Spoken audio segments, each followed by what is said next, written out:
Freemasonry dan agama.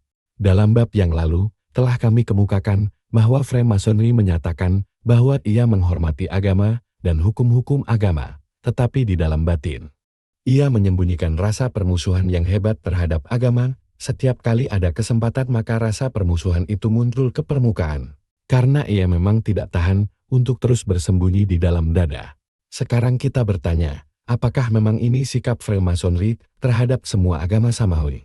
Atau apakah ia mempunyai sikap yang berbeda-beda terhadap masing-masing agama? Dengan kata lain, apakah Freemasonry itu bersifat logis terhadap dirinya sendiri dalam menghadapi agama-agama? Atau apakah bukan begitu?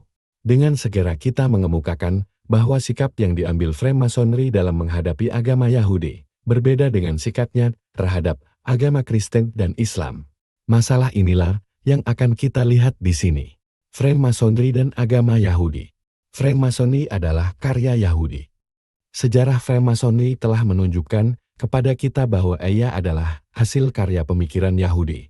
Baik kita berpendapat bahwa ia lahir pada zaman Musa alaihi salam maupun dalam masa-masa berikutnya. Buktinya, jika ada anggota-anggota Freemasonry yang mendebat kita dalam hal ini, maka setiap sudut Freemasonry merupakan bukti yang pasti dari kebenaran apa yang kami kemukakan. Kuil yang kita dapati pada setiap majelis adalah suatu nama yang mengingatkan kembali pada kuil Yahudi yang telah diruntuhkan karena tingkah laku para pendetanya yang tidak baik dan karena kejahatan yang selalu bersembunyi di belakang mereka itu. Permadani tua.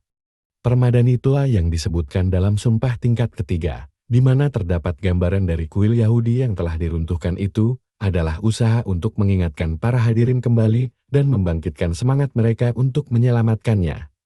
Dan inilah alat-alat untuk membangunnya kembali itu terdapat di samping mereka, menunggu tangan dan tekad mereka.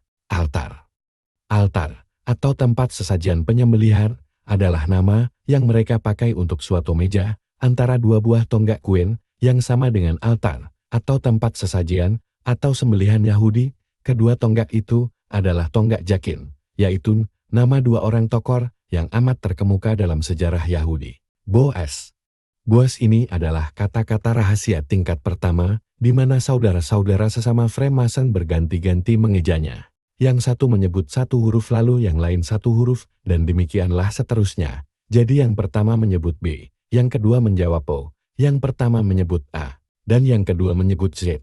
Lalu setelah itu keduanya bersama-sama menyebut Boaz. Boaz ini, seperti tersebut dalam perjanjian lama, adalah salah seorang kakek Sulaiman alaihi salam, yaitu kakek yang ketiga. Kisahnya, ia mempunyai kebun yang amat luas. Pada suatu hari seorang janda miskin masuk ke dalam kebunnya itu, untuk memungut jerami-jerami yang tercecer. Lalu ia tertidur di kebun itu. Boaz jatuh cinta kepada janda itu, lalu memuaskan hawa nafsunya, dengan mengeksploitir kemiskinannya, keperluannya, keasingannya dan kesendiriannya. Kemudian ia dapat berzina dengannya. Ia merasa amat bangga dengan hal ini, karena wanita itu bukan seorang wanita Yahudi, tetapi seorang wanita Arab dari keluarga Kan'an. Kisah Boaz ini dapat dibaca dalam buku Rut bab 1, 3, 4 dan buku Raja-Raja bab 7, buku Hari-Hari Pertama bab 3, buku Hari-Hari Kedua bab 3, juga dalam bab pertama Injil Matius, dan bab ketiga Injil Lukas. Jakin. Jakin itu adalah kata-kata rahasia untuk tingkat kedua, di mana saudara-saudara sesama anggota Freemasonry mengucapkannya sama dengan cara yang telah kami kemukakan di atas. Jakin ini disebut juga Yakin, atau Yikin, atau Jikin. Ini adalah nama cucu Yakub alaihi salam dari anaknya Sam'un. Ceritanya terdapat dalam buku Kejadian bab 46, buku Keluaran bab 6, buku Bilangan bab 26, buku Raja-Raja Pertama bab 7, buku Hari-Hari Pertama bab 9 dan 24, buku Hari-Hari Kedua bab 3, dan buku Nehemiah bab 11. Meja Sulaiman. Meja Sulaiman, yaitu meja utama yang dipakai kepala di tempat utama dalam sidang. Apakah arti yang dikandungnya? Di samping itu, terdapat pula tanda-tanda rahasia lain yang menunjukkan rapatnya hubungan antara Freemasonry dan agama Yahudi. Siapa yang ingin memperdalamnya, dapat membacanya. Ungkapan garis keturunan bebas, sejarah hidup baik. Ungkapan yang berbunyi garis keturunan bebas, sejarah hidup baik adalah sifat yang diberikan oleh ketua yang mulia kepada setiap orang yang masuk menjadi anggota Freemasonry setelah berakhirnya upacara penerimaan.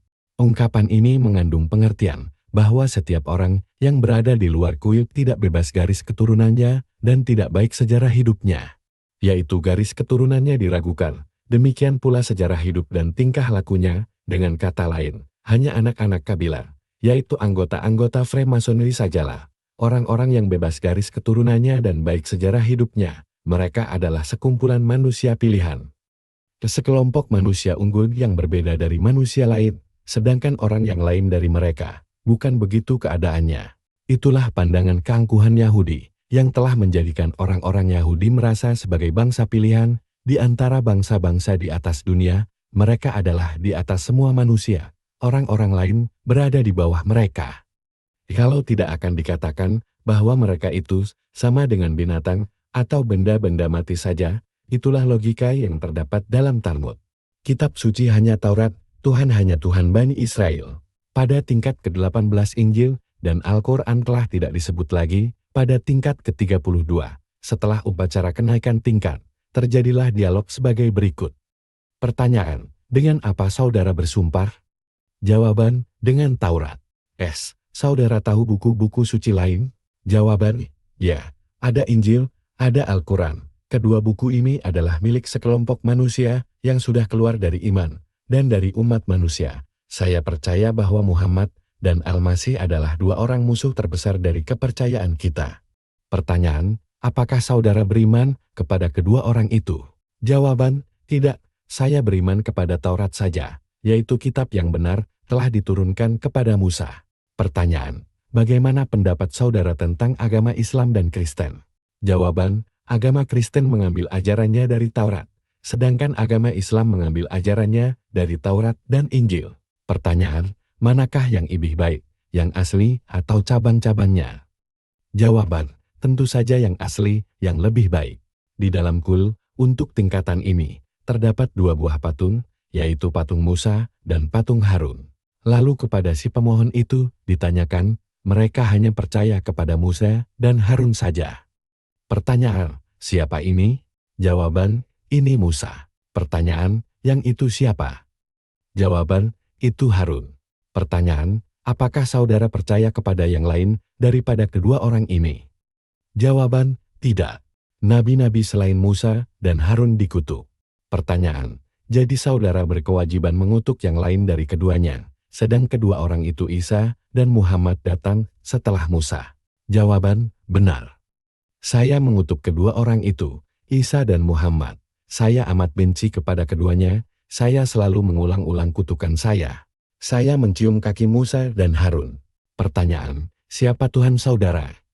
Jawaban, Tuhan Israel yang menolong Israel. Dalam upacara pengucapan sumpah tingkat perjanjian kerajaan kontrak royal yang terdapat di atas tingkat ke-33, maka di dalam kul dikibarkan bendera-bendera kabilah yang 12. Setelah upacara itu, si pemohon berdiri mencium buku perjanjian lama 4 kali, membuka selubung matanya, dengan membaca bagian pertama dari buku Kejadian, kemudian ia turun ke ruang bawah yang amat gelap dengan merangkak. Kemudian ia keluar dari tempat yang gelap itu, membawa buku perjanjian lama. Dengan membacakan bagian-bagian tertentu dari buku Contoh-Contoh, buku Bilangan, dan buku Zakaria. Seringkali ketua menutup pembicaraannya di sekeliling kuil dengan doa sebagai berikut, Hai Tuhan kami, Tuhan Bani Israel, limpahilah rumah ini dengan lindungan-Mu, inilah rumah yang akan dikhususkan untuk menyembah-Mu. Mereka mengatakan bahwa rahasia-rahasia tingkat ini turun bersama Tuhan Bani Israel dengan wahyu.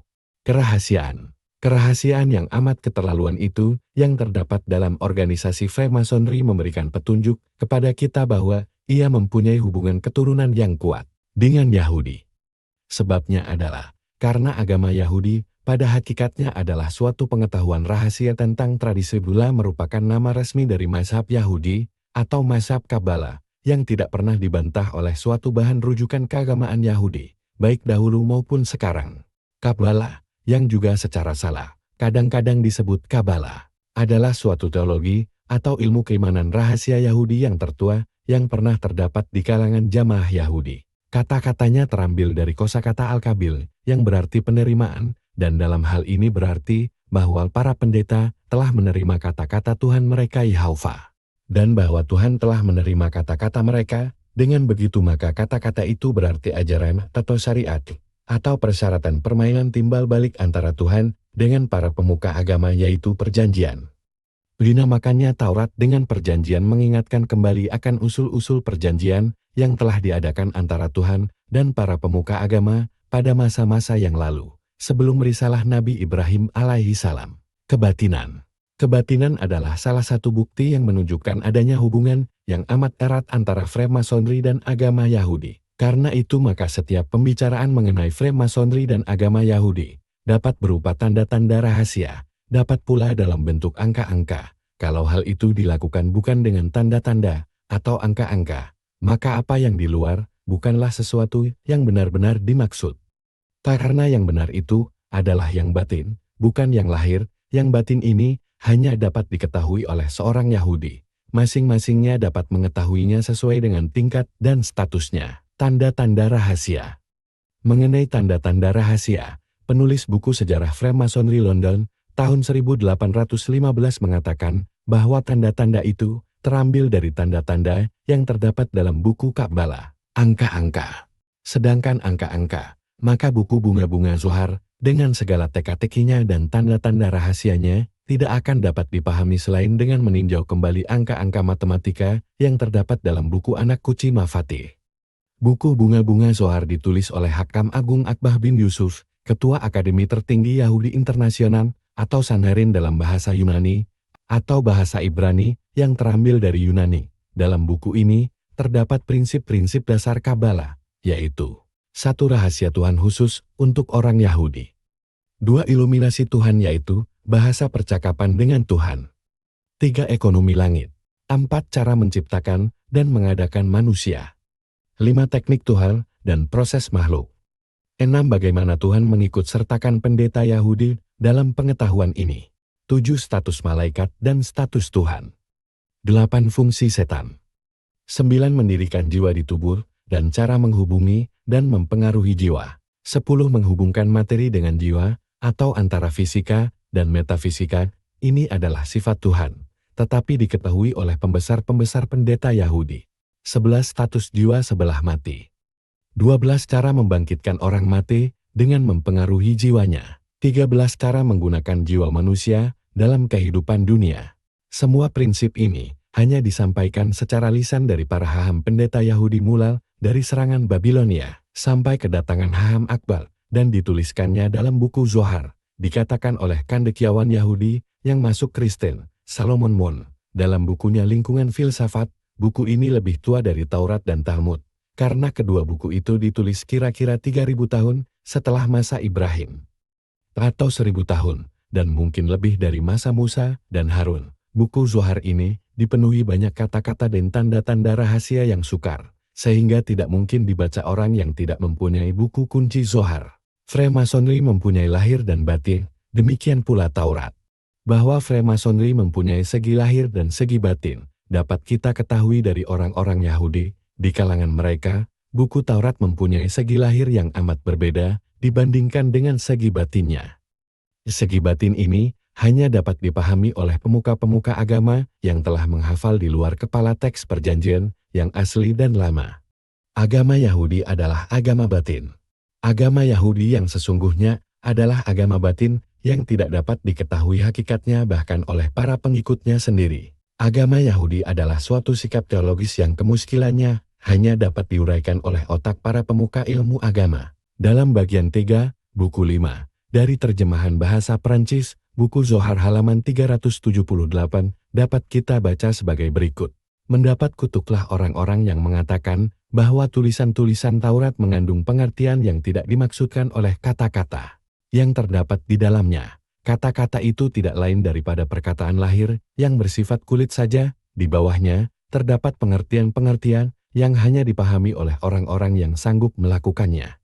Sebabnya adalah karena ilmu pengetahuannya dan anak kuncinya hanya terdapat pada para imam yang langsung berhubungan dengan Tuhan, mereka yang menjaga semua rahasianya. Bahkan nama Tuhan di kalangan orang-orang Yahudi tidak mungkin diketahui oleh umum Dari bangsa pilihan itu sendiri, Tuhan itu bukanlah Yahova seperti disangka oleh banyak orang.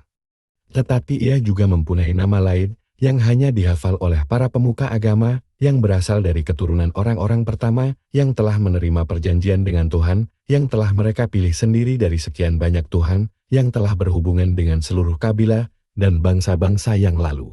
Pemahaman rahasia Yahudi dan Freemasonry sebanding dengan tingkat. Rahasia-rahasia agama Yahudi hanya dapat diketahui oleh seorang pemuka agama sesuai dengan tingkatnya di jenjang pelapisan sosialnya itu. Demikian pula keadaannya dengan Freemasonry. Setiap kali seorang anggotanya naik tingkat, maka bertambah pulalah pengetahuannya sedikit tentang tanda-tanda dan ungkapan-ungkapan rahasianya, sesuai dengan tingkat yang telah dicapainya. Buku Zohar itu dipenuhi oleh banyak kata-kata dan tanda-tanda rahasia yang sukar, sehingga amat mustahilah membacanya bagi orang yang tidak mempunyai buku kunci Zohar. Buku kunci ini disusun oleh Haham Akbah bin Yusuf, yang disambungnya pula dengan kamus tafsir. Keduanya ini merupakan lampiran buku Zohar, karena tanpa kedua lampiran ini, buku Zohar tidak mungkin dapat dibaca. Dalam bahasa Ibrani buku kunci itu berjudul Sefer Yetzirah, dan dalam bahasa Inggris menjadi Book of Formation.